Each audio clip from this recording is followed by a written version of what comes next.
So, Okay. welcome to Gold AI Partners, the podcast where we bring you conversations with some of the most influential leaders in real estate investing and technology. On this show, we uncover how top investors, founders, and innovators are merging technology with real estate to optimize return, streamline operations, and redefine the investor experiences in today's rapidly evolving market. I'm your host, Indhira Santos, and in today's episode, our guest is Dr. George Roberts III, a seasoned real estate investor, data scientist, and thought leader in the world of passive income. He is currently an active investor with over 550 units across the US, a passive investor in over 700 units, and an owner at Walnut Grove Homes LLC, a residential construction company based in Troy, Michigan. Beyond real estate, George holds a PhD in microbiology, an MS in computer science, and is an award winning data scientist with over 1,000 citations in bioscience research. He is also the author of Passionate Living Through Passive Investing and the host of The Foundry. Yes. And the host of The Foundry, a top 10 podcast dedicated to entrepreneurship and leadership. George, welcome to the show. It's a pleasure to have you here. Well, thank you so much, Indira. It's a pleasure to be here. Of course, of course. So I want to get started with a little background story. And you have one of the most unique backgrounds I've seen, from PhD in microbiology to becoming a top real estate investor and data scientist. What inspired the transition? Yeah, it's all been a quest for freedom. I thought that if I would just get into bioinformatics, that would be the ticket. Didn't get the hire. And so I went from biology to, at this point, it was data science. And that was a great way to repurpose a PhD. I like to refer to myself as a recovering PhD. Recovery. But having a 40-hour work week was a whole lot better than being a bench scientist and watching experiments all night, Mm, almost like children. And then I realized, gosh, that really isn't all there is in life. You can become an entrepreneur and an investor, and you can have true freedom. right, right, right. And I wonder, was there a moment when you realized you could merge data science with real estate investing, or do you keep them separate? So when I left data science, I thought I was done. And I figured that to really do AI or anything properly with computer science, you've got to program. And that's, I think, really the old way of thinking. So I gave up this idea that I was going to run from my past and realized that nowadays, as a power user, you can really do amazing things with AI. It's no longer the case that to get something serious done in computer science that you have to program, or I Mm, should say, with mhm. computers. It's not really Yeah. power user is not exactly a computer scientist. Mhm, mhm, mhm. And I know that you've built portfolios both actively and passively with Sure. over 1,200 units total. What core principles have stayed consistent through your journey? Well, determination. I want to say that nothing for me ever came easy, but I don't think anything ever really comes easy for anyone. What I notice is that people who are organized, they give the appearance of things coming easy. So that's the idea. Work really hard, be determined, and eventually it'll look to the world like you're an overnight success. Especially with social media nowadays. Yeah, yeah, yeah. So, how do you see data science influencing smarter real estate decisions today? Oh, in many ways. I mean, there's all kinds of ways that I use it, but it starts really with underwriting. I Mm, heard so many startups, they come to me and say, "Hey, we're going to use AI to do the underwriting." But now, a couple years later, that's actually happening. And it makes a lot of sense. I mean, why do you want to go and do all of that data entry? Now, of course, the problem is that any one number could upset all your calculations. However, what I think we need to remember is the first step of proper investing is triage. I always like to mm, say triage, always triage. Get rid of 90, 95, 99% of your deals and work on that, 1 to 10% where things might actually work out. And, obviously at that point you leave behind the computer. But in that triage stage, I would say that AI can be very powerful in underwriting. okay, okay. And when you're evaluating these deals or when you're doing that triage, what kind of metrics or data signals do you rely on the most? So the first thing I want to see is that rent is truly under market, and this is going to give me a good margin of safety because if rent is under market, it doesn't matter even if rents back up, if sales prices decline, you're going to be okay because you have that buffer. And that'll protect you and your investors. So I get really good comps. That's one thing where I think AI really can't help a whole lot at this point. You've really got to go through a lot of websites, and it takes a little pain to go and find, and a lot of calling on the telephone to find a comp that really matches very closely what you have. And at that point, then you can be much, much more confident pulling the trigger.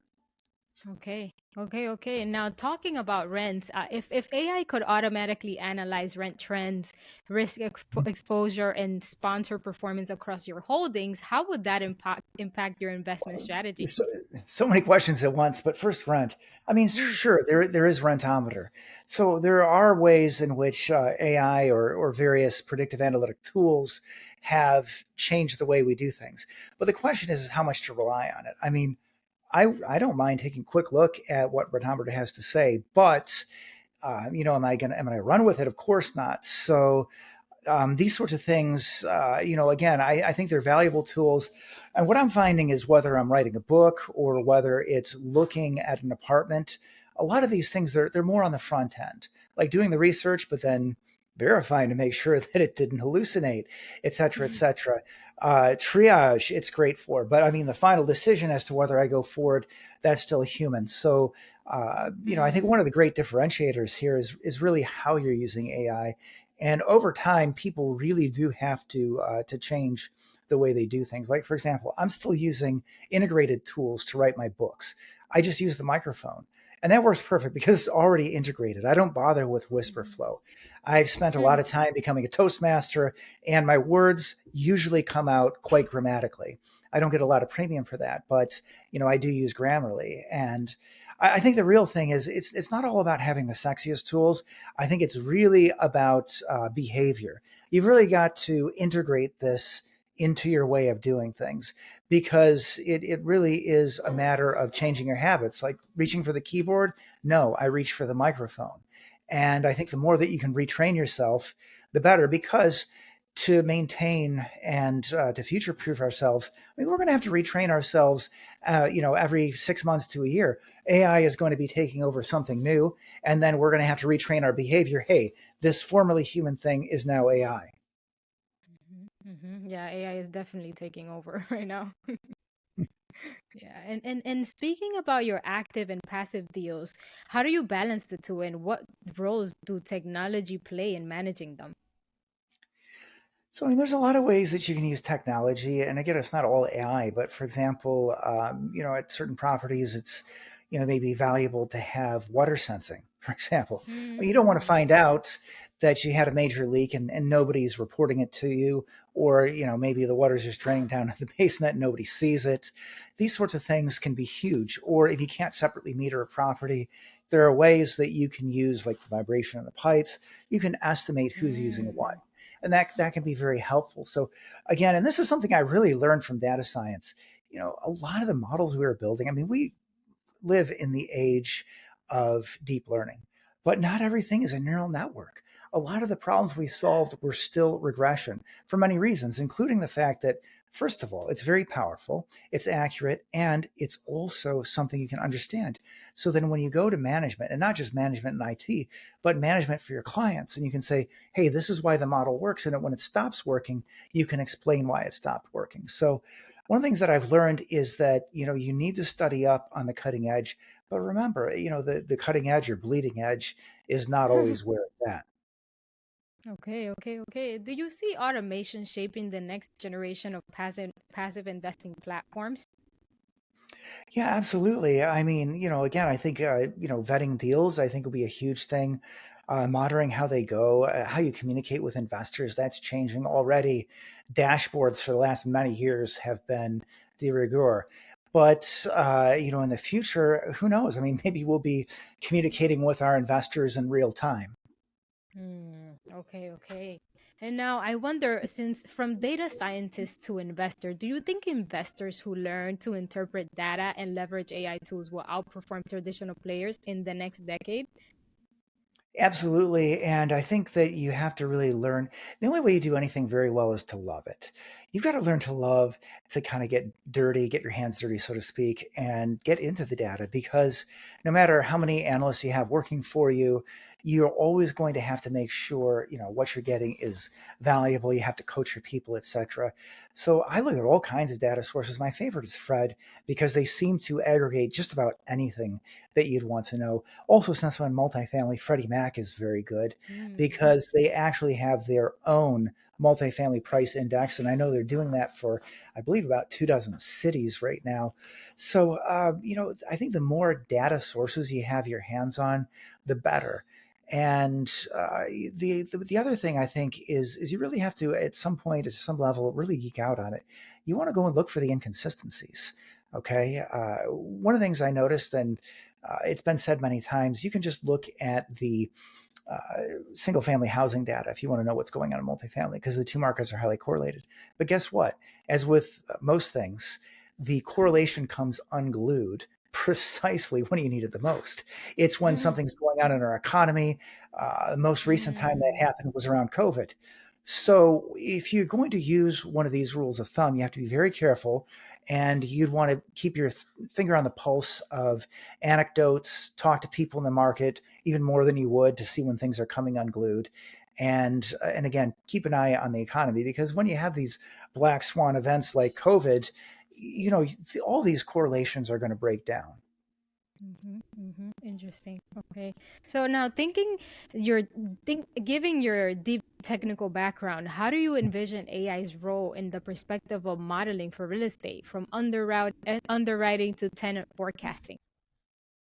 Yeah, I mean, there's all kinds of things you can do. I mean, starting from getting your word out on multiple sites, that's a great way to get higher occupancy.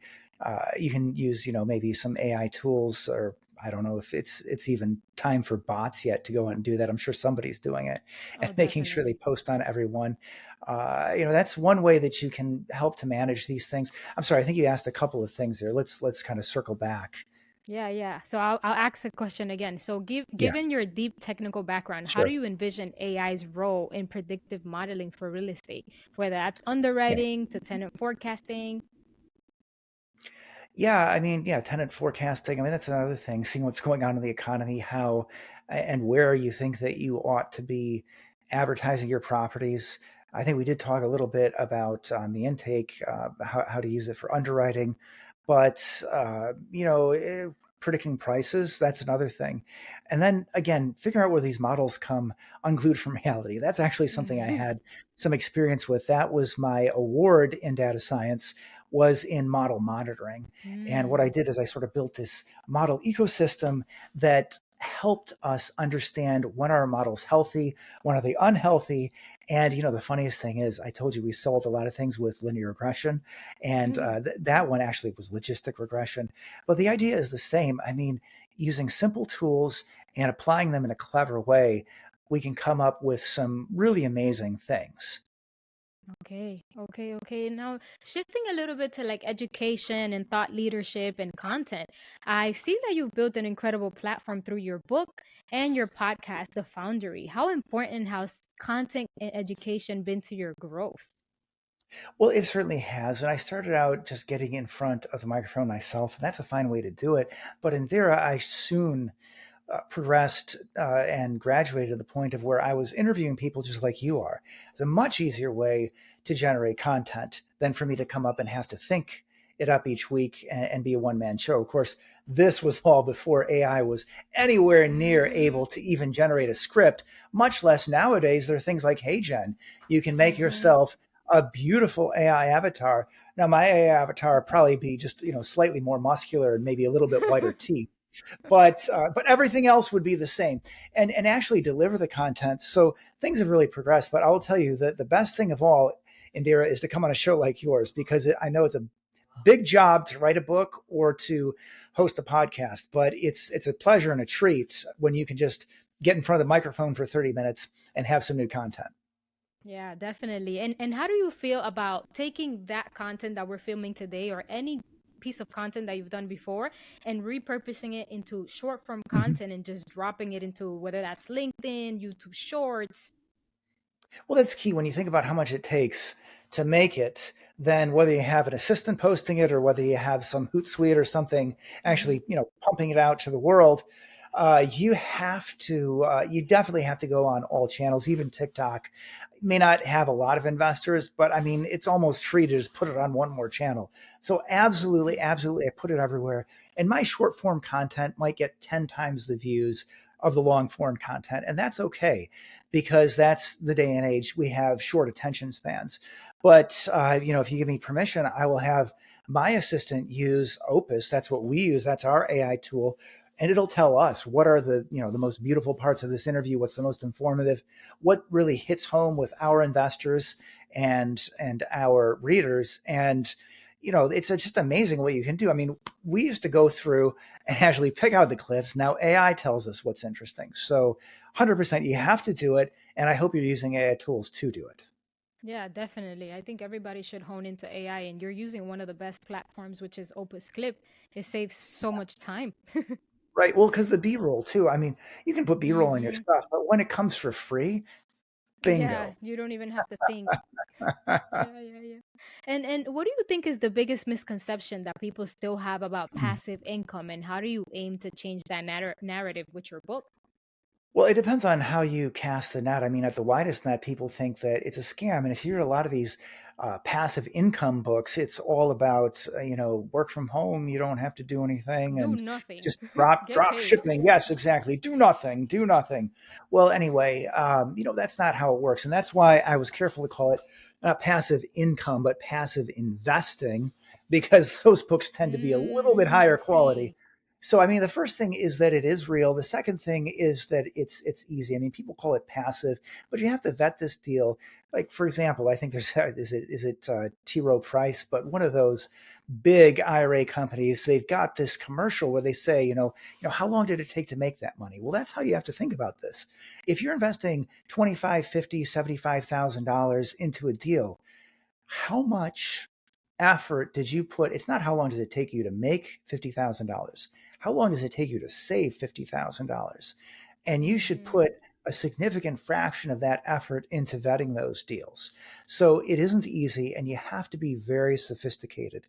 So what I would suggest to people is that when you vet those deals, you have to essentially vet it like an active investor. Now, you're not going to necessarily fly out there, although you can, and I would not discourage it. I think it's a great idea. I like to go out to see my passive investments, but you may not be jumping on a plane, and you're certainly not going to walk every unit as a passive investor. However, I think just about everything else that the active investors do, you need to dig through it. If they can give you access to to their data room, their Google Drive, and make sure they dotted all the I's and crossed all the T's. So passive investing, it's passive only after you write the check. Hmm. After it makes you the money. Yeah. Now, when it comes to building trust through transparency, how do you maintain that clear communication with your limited partners or co-investors? So you've got to communicate often. You got to communicate on a schedule and Mm, communicate bad news early. These are sort of things mm, that are not necessarily easy to do, but they are essential. Even if a deal is going well, if you don't communicate, investors get hot under the collar, and it's happened to me. I think that's the most important thing you have to realize. It's a small, small fishbowl that you're swimming in. All of these people that you're a passive investor with, or that you're an active investor, being the GP to the passive investors, we're all going to get together and we're going to talk about each other. And even if your only mistake was, hey, the deal went okay, but I didn't get enough communication, and I was biting my fingernails, not good. mm. Okay. Okay. So yeah, that communication. Do the hard things first. Yes, love it. Yeah, bad news doesn't age well. Yeah, you're right. Yeah. Even in personal life, sometimes that is definitely a thing that we should Right. all follow. So Well, would the you other thing, if you have, I'm sorry, if you don't mind, if you have margin of safety, it doesn't really matter. I mean, things go wrong all the Mm, time. And I'm trying to think, what are a few things that have gone wrong for me? I mean, the interest rate shooting up faster than they ever did in history. Couldn't have predicted that. I had a sinkhole at one property, but it's the best cash flowing property I ever had. And wow. even that hardly shook us. Looks like the insurance is going to pay for it. And, I had another good one just right off the top of my head. Uh, and darn it, it escaped my mind. But the idea is all of these deals I'm describing to you, these are good deals. And nothing was able to disrupt that freight train. So again, you can't predict the future no matter how smart you are. Even if you made no mistakes in your underwriting, the future is still uncertain. You absolutely have to buy at a discount. So make sure that you've got that Mm, margin of safety. okay, okay. And now that you're talking about investor communication and GPs and LPs, do you think it would be valuable to have an AI powered investor portal between you guys, or you think it's still important to do it in person or humanly? Well, I think that it's not a question of AI or in person. What I'm looking to do is over time, as appropriate, farm out more to the AI. So, in my conception, I think that it's going to be that the dashboard is going to become more and more real time first. But as far as having AI George say, hey, George is busy writing his book right now, his next book right now. But, while he's busy typing, I'd like to tell you what's going on at the property. No, Mm, it'll take some time for that. But yes, I do see that taking over. And I think it's helpful. As far as investor communications, for me, I think that is something so personal, so intimate that would probably be the last thing I would do. But again, when it comes to maybe generating a script, and having an avatar read it, I think that's totally safe at this point. Of course, YouTube will ding you for it, oh, for sure. but for everything there's a price. So again, I think that the question is not all about having the sexiest tools or being on that cutting or bleeding edge. But again, I think it's using these tools smartly, and I don't have to be the first to use a tool as long as I'm taking everything that's been well proven out and integrating that deep into my personal workflow. Okay, important. And now, if you had, well, you do have your podcast already. So, if Mhm. are you still doing your podcast? I am. So I did update it to passionate living through passive investing. Now the focus is pretty much the same. We started out as a love letter to entrepreneurship, the foundry, talking all about founders. But really, it's the same idea. We're talking to people all across private equity, and we're trying to make it Okay. fun too. I mean, talking about things that I'd like to dispel with my book is, we've heard a lot about lifestyle design in the passive income world, but what I really wanted to show people is that lifestyle design, it's not all about having the Siberian tigers. You don't have to be so fancy. I have amazing adventures for well under $1,000. So I could describe a few, but I think we probably need to move on. But the important thing is make sure that you start living your most passionate existence today. Mm, Because if you wait until you're older, you don't know how your health will be. But more importantly, look at it like a muscle. Okay.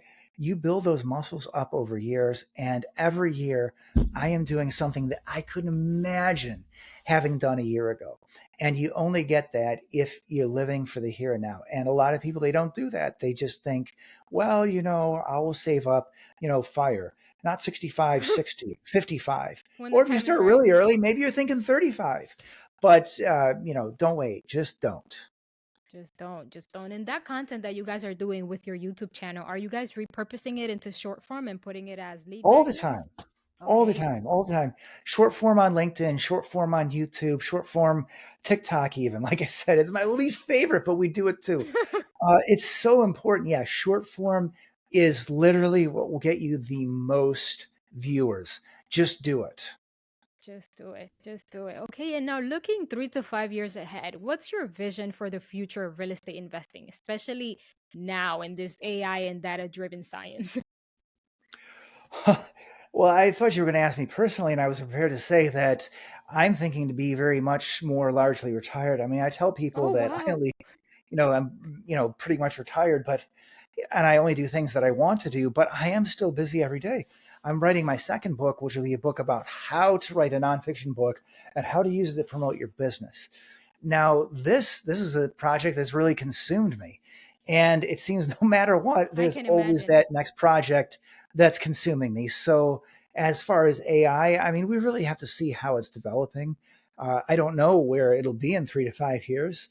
I mean, I think that it would be pretty, whatever my prediction is going to be, I'm sure AI is going to prove me out uh, in terms of it being much more exciting. So, let it see how it develops. But again, for me, the idea is just to become more passive and hopefully help people more. Anytime that I can talk to a new investor and say, hey, this is where I think your underwriting went off the rails, or just say, hey, when you send me your underwriting, I don't want to hear about the numbers until I've heard the story. That sort of thing. I think that's where I can make the biggest difference.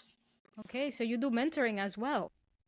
I do mentoring, and again, like I said, with technology, it's not about all having the sexiest cutting edge stuff. Simple technologies still solve most of our problems, and the same thing goes for numbers. The more people know about numbers, it seems like the less they are storytellers. But from the Mm, moment that somebody drew a chalk picture of a deer on a cave wall, we've all been storytellers, and if you don't connect to that storytelling part of us, you're never going to get to the intellectual part. So start with a story, and then we're going to dive into the numbers. okay, okay. And now touching base on some problems, if there's anything that AI could eliminate, any friction point in your current operations, what would that be? Oh wow. There's so many. I mean, really. I mean, one of the things that I'd Pets. like to do, I'm trying to think have one that I haven't mentioned on a podcast like this, but I would really like to use it for looking at stocks. And I know that it would be Mm, so easy to just have it read a few books that I trust. I've got one here that I do trust. I guess I don't worry about people still stealing my ideas. As they say, if your yeah, ideas are me any neither. good, Oh, you're going to have to ram them down people's throats. And just read a few books about how to analyze financial statements and say, like, this is the way I trust things. I trust Benjamin Graham. I trust these books about financial statement analysis, and just read these books, analyze. There's like about 6,000 publicly traded companies. I mean, ideally, yeah, I would have I do all of them.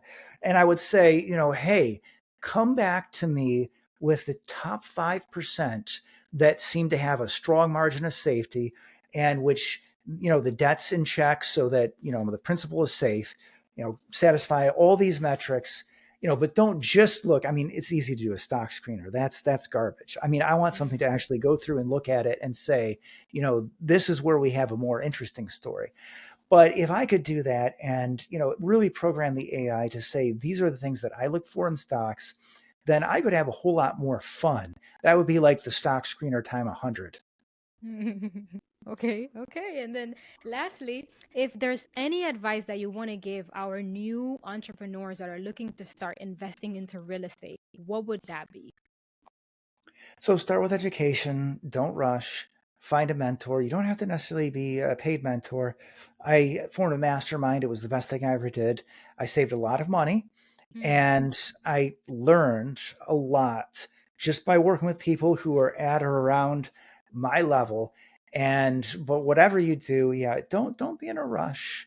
There are many ways to make money. Don't listen to anybody who says you got to do it just like this, because that's what they did. And one of the things that I try to get away from in my book, I talk all about private equity, because there's no one way to make money. Even in real estate, there's 100 ways to skin the cat. You need to understand yourself first.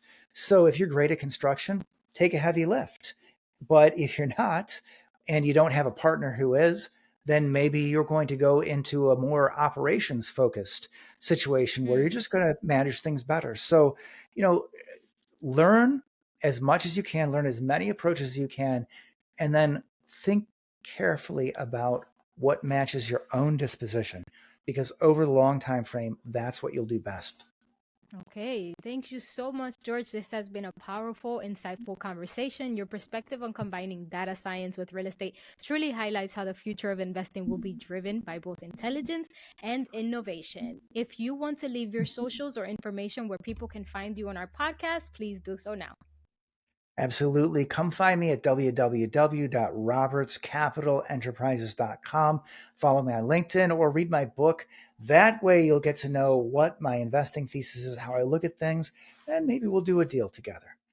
Okay. Thank you so much, everybody. This was Gold AI Partners with George Roberts. Thank you, Indira.